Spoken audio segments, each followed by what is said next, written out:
दोस्तों, स्वागत है आप सभी का आपके अपने चैनल में।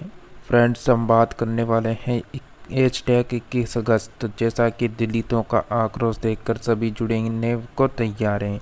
जैसा कि यहाँ पर लिखा हुआ है, साफ साफ भारत बंद का ऐलान। क्या अपडेट है? क्या SC ST मैदान पर उतरेगी 21 अगस्त को? क्या भारत बंद रहेगा? क्या फिर यहाँ पर SC ST का जो पुराना कानून है वो लागू किया जाएगा? इन सभी पॉइंटों को हम कवर करेंगे और देश के अलग अलग क्षेत्रों में कौन कौन सा क्षेत्र बंद होने वाला है उसकी भी बात की जाएगी इस वीडियो में। आप सभी को जो हम जानकारी देने वाले हैं वो सोशल मीडिया की रिपोर्ट के अनुसार आपको देने वाले हैं। इससे पहले आप सभी को बता दें, अगर आप यहां पर लगातार अपडेट पाना चाहते हैं तो आप सभी इस काले कलर की पट्टी को दबा के चैनल को अवश्य सब्सक्राइब कर लेना, ताकि आने वाली प्रत्येक अपडेट आप तक पहुंच सके। तो चलिए बात करते हैं यहाँ पर बिना किसी देरी के। जैसा कि आप सभी को बता दें, भारत यानी जो है 21 अगस्त को यानी कल भारत बंद रहेगा। दरअसल SC ST आरक्षण में क्रियोमिलियर को लेकर सुप्रीम कोर्ट के फैसले के खिलाफ देश भर के विभिन्न दलित संगठन 21 अगस्त को सड़कों पर उतरेंगे। इस बंद को यानी कौन सी राजनीतिक पार्टियां समर्थन दे रही हैं, तो क्या क्या खुलेगा, क्या क्या बंद रहेगा, जानने के लिए आप सभी बने रहिए हमारे साथ। जैसा कि नई दिल्ली की रिपोर्ट के अनुसार बताएं तो अनुसूचित जाति एवं जनजाति आरक्षण में क्रीमिलियर पर सुप्रीम कोर्ट के फैसले के खिलाफ देश भर के विभिन्न संगठनों ने 21 अगस्त को भारत बंद का आह्वान किया है। बसपा समेत कई पार्टियां इस बंद का समर्थन कर रही है। ऐसे में सवाल है कि भारत बंद क्यों बुलाया गया है। सुप्रीम कोर्ट का वह कौन सा फैसला है जिसका दलित संगठन विरोध कर रहे हैं? दलित संगठनों की क्या मांगे हैं? संघ लोक सेवा आयोग यानी UPSC में लेटरल एंट्री क्यों सवालों के घेरे में है? भारत बंद के दौरान क्या क्या खुला रहेगा, क्या क्या बंद रहेगा, आइए जानते हैं सभी को।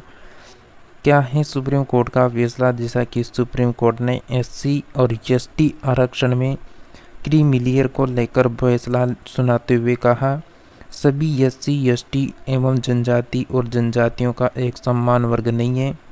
कुछ जातियां अधिक पिछड़ी हो सकती हैं, उदाहरण के लिए सीवर की सफाई और बुनकर का काम करने वाले।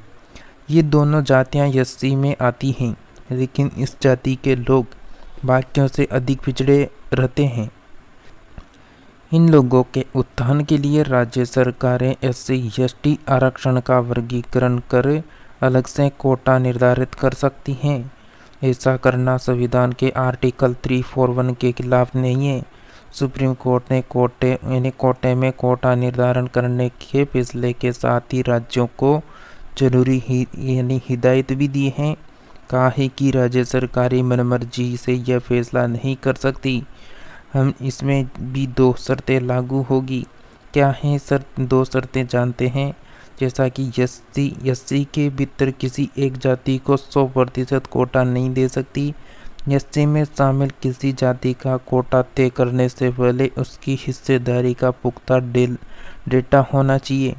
बता दें कि सुप्रीम कोर्ट ने यह फैसला उन याचिकाओं पर सुनवाते हुए सुनाया था जिसमें कहा गया था कि SC ST के आरक्षण का फायदा उनमें शामिल कुछ ही जातियों को मिला है।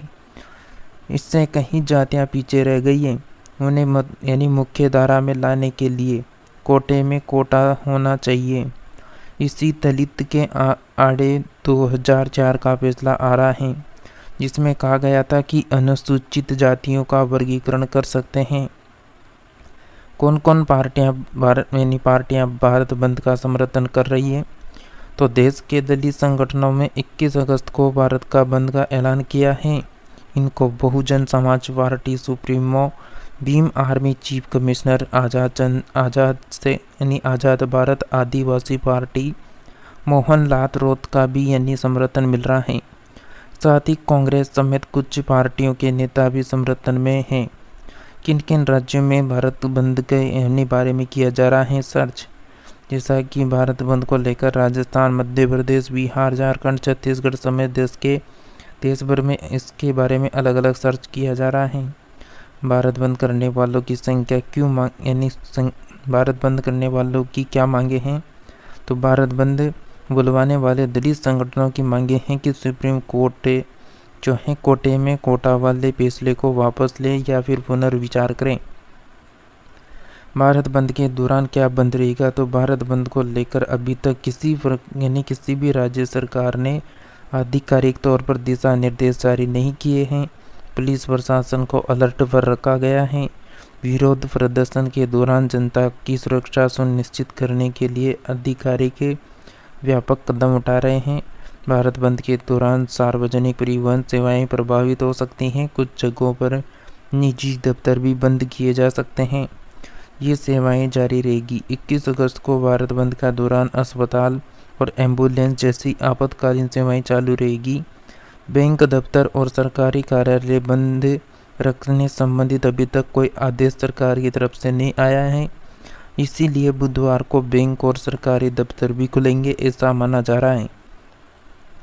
लेटरल एंट्री पर हंगामा क्यों मचा हुआ है? तो यूपीएससी में लेटरल एंट्री यानी प्राइवेट सेक्टर के लोगों की सरकार के बड़े पदों पर सीधी भर्ती करना है उद्देश्य है। प्रशासन में एक्सपर्ट शामिल होते हैं और प्रतिस्पर्धा बनी रहती है। लेटरल एंट्री के तहत सरकार में संयुक्त सचिव, निदेशक या फिर उप सचिव की भर्ती होती है।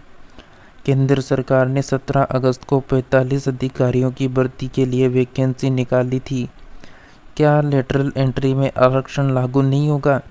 इसको लेकर भाजपा आईटी सेल के प्रभारी अमित मालवीय का कहना है कि आयोग की ओर से निकाली गई लेटरल वैकेंसी में आरक्षण के वे नियम लागू होंगे जो यूपीएससी की किसी भी दूसरी परीक्षाओं में लागू होते हैं।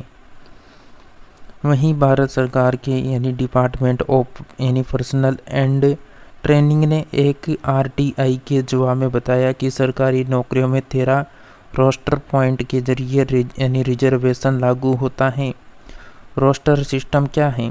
तो इसमें जो है सरकारी नौकरी में हर चौथा पद ओबीसी, हर 7वां पद एससी और हर 14वां पद जो है एसटी और हर 10वां पद जो है ईडब्ल्यूएस के लिए रिजर्व होना चाहिए।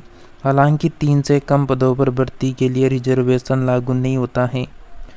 बता दें कि सरकार ने कानूनी की तकनीकी वजहों का लाभ उठाते हुए अलग अलग विभागों से 3 से कम पदों के लिए विज्ञापन जारी किए हैं, इसलिए इसमें रिजर्वेशन लागू नहीं होता है। हालांकि आज सरकार ने लेटरल एंट्री भर्ती रद्द कर दी है। तो जैसा कि आपको हमने बताया कि भारत बंद या फिर हैशटैग 21 अगस्त क्या है और दलितों का आक्रोश देखकर सभी जुड़ने को तैयार। इस अपडेट को आप सभी तक पहुंचाया। आपको इस अपडेट के बारे में क्या राय है, आप सभी हमें कमेंट करके बता सकते हैं। और आप सभी अगर देश की तमाम अपडेट पाना चाहते हैं, तमाम जानकारी देखना चाहते हैं, तो इस काले कलर की पट्टी को दबा के चैनल को सब्सक्राइब कर लीजिए ताकि आने वाली प्रत्येक अपडेट आप सभी तक पहुंच सके। और इसके पास में जो बगल में घंटी का बटन दे रखा है उसको ऊपर ऑल के ऑप्शन में रखें ताकि हर अपडेट आप तक पहुंच सके। तो मिलते हैं नेक्स्ट अपडेट के साथ में।